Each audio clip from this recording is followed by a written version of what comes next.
In farming, your family's been farming cotton in this country for 50 years, 60 years? 60 something. Yeah, test my maths. Correct. How do you think that's kind of served you in that long time of growing cotton here and setting it up? The pioneers of the industry started off with that attitude and that culture.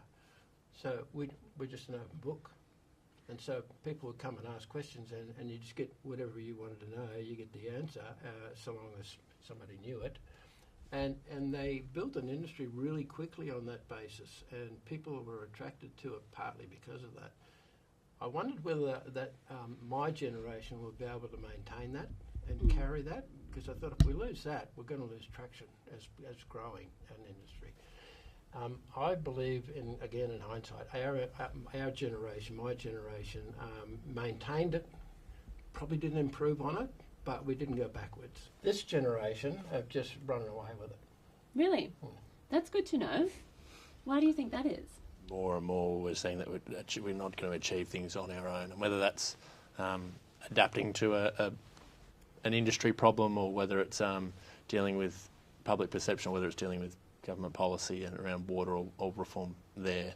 I think it's become clear to our generation, at least, that that's not achieved by one-out efforts, and we can see that we have been fortunate to be involved in an industry that is really tight-knit, really well aligned, really well represented by its sort of three key industry bodies, and that's something, if we tap into it and get involved in it, can help us really achieve what we want, but without getting in the way of achieving what we want to do as an industry. So do you think that has something to do with the fact that we're in Australia and it's, such a long way away from other places? Possibly. I think that early attitude in the industry has sort of really meant that I don't see my neighbour's success as detrimental to our own, and that's a really key difference, I think. And maybe that we're primarily an export commodity, and so we're not competing with our neighbour for that contract or for that end destination for what we're producing, and so that sort of feeds into collaborating. And if we're driving past a neighbour's place and Sam looks over the fence and goes, "Geez, what's he up to there?" We're probably just going to swing in and ask him, or let alone pick up the phone. So it's not fun. Sleuthing around in the dark at night. No, you just exactly. You go and ask him, "What'd you do there?" Because that looks a lot better than mine. Yeah.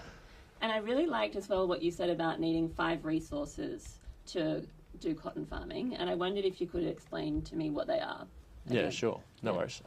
So the 5 resources we believe you need to farm are land, water, equipment, capital, and people. And none of those are necessarily more or less important than the other.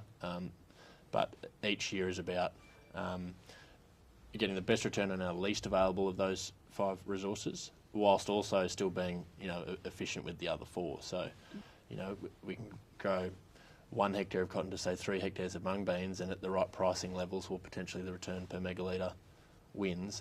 And by having 3 times the area under crop, that's better utilising our land and our equipment and our people, and helping the budget survive. Yes, also, because I really also appreciated the point you made about having to love your job.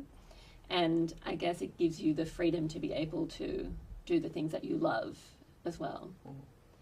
And do you think that's really that's kind of core to the success, right?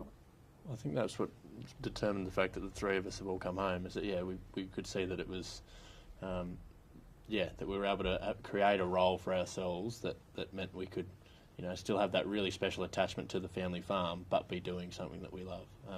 And so it's exciting too with the next generation coming along too. It's going to be fun seeing what interests they take, and it might be that my daughter who takes over from her uncle Matt in the workshop, she might be the mechanic, and Sam, who doesn't go anywhere near our cattle, his son might be the one who takes on the cattle gig, if that's what they want to do, or they might by then have created a completely different role.